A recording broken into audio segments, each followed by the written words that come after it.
In the next few videos, we're going to be discussing ray tracing. Ray tracing allows you to create realistic reflections and refractions. In this video, we're going to start with reflections. So ray tracing is off by default. If you're using Maya software, you don't get it. Now, if you are using Mental Ray, it is turned on already, but we'll talk about that later on. For now, we'll deal with Maya software. So I have a scene here that has a glass and a sphere, which we want to make look reflective. They're assigned to two blend materials right now, but since I'm just using regular Maya software, if I go ahead and render this, there's no reflectivity. In other words, the checker that's assigned to this background does not appear on the surface of the glass or the sphere. They're not reflective like a mirror or car paint. They just have the default gray right now. Now, I do have the specular highlight provided by the specular section of the blend, but that's artificial. In other words, it's pretending to be a reflection of a light someplace, but it doesn't really correspond to anything in the scene itself. What we really want is a real reflection of this checker on these surfaces. So to do that, I can go to the Render Settings window. And right now, aside from high anti-aliasing qualities set to default, I can go to the Maya Software tab. And then about halfway down, there's a Ray Tracing section or rollout. If you expand that, you'll see ray tracing, and it's off by default. If I check that on, I'll get ray tracing. Now, by default, every surface in Maya that's assigned to something with specularity, like a blend or a fong, will automatically be reflective. So I'm going to have to adjust that, but let's just re-render it now. And there's reflectivity. You'll see that the checker is reflected on the surface of the glass, the surface of the sphere, and also the glass and the sphere are reflected on each other. In addition, everything is reflected on this backdrop. So everything that's assigned to a material that has specularity is instantaneously reflective. Now, there's a way to deal with that. But let's talk about ray tracing and how it works briefly first. What happens in ray tracing is that special ray trace rays are shot out from the viewpoint of the camera. If you imagine that a grid's laid over the view of the camera, with each little grid square equivalent to a pixel, a ray is fired out of that toward the scene. That ray will bounce off objects. For instance, a ray might come from the camera, bounce off this glass. Based on where it bounces off, it'll bounce in a certain direction. If it finds another surface, the program will note that, and note that that second surface that gets hit should appear on the first surface. In other words, a ray might come from the camera and bounce off this glass and hit this checker on this background. Therefore, the program knows the checker should appear on the surface of this glass. So ray tracing is a little bit more complex. It requires more time, but of course, for something like this, it's the only way you can create it.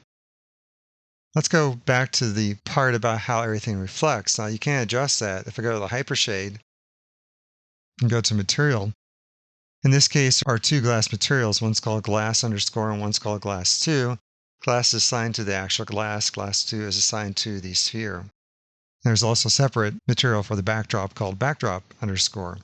So let's say I didn't want the backdrop to actually reflect. I can open up the backdrop material in the attribute editor and go down to the specular shading section. Again, this is just another blend. So aside from things we've already talked about, like eccentricity and specular roll-off, there's reflectivity. And the way it works in Maya is every single material that has a specular shading section gets a default value of 0.5 for reflectivity. So therefore, automatically reflects when ray tracing is activated. So what you can do if you do not want a surface to reflect is turn down reflectivity to 0. So let's say I didn't want the backdrop to reflect, reflectivity of 0. Now if I re-render that, the backdrop does indeed stop to reflect. Now you don't have to have exactly 0. You can have any value between 1 and 0, or even a value greater than 1. So you can have, say, a low value like maybe 0.1 or so.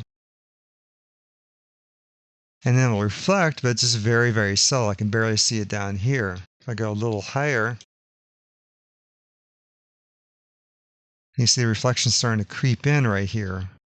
Reflection for the backdrop. Now also notice it reflects itself. So the lower part right here, it's on the ground, reflects the part that's more like a wall. So anything that reflects everything it can find in the scene, including anything that's empty. So if there's a black empty background, it will reflect that based on the camera angle. In fact, right here on the sphere, you can see that there is no checker, there is no glass. This part right here is actually a reflection of the black empty space that surrounds this set. In any case, what you can do is adjust the reflectivity to be as strong or light as you want. 0 is off, 1 is default maximum strength, and other values are in between. So I'm going to leave the backdrop non-reflective.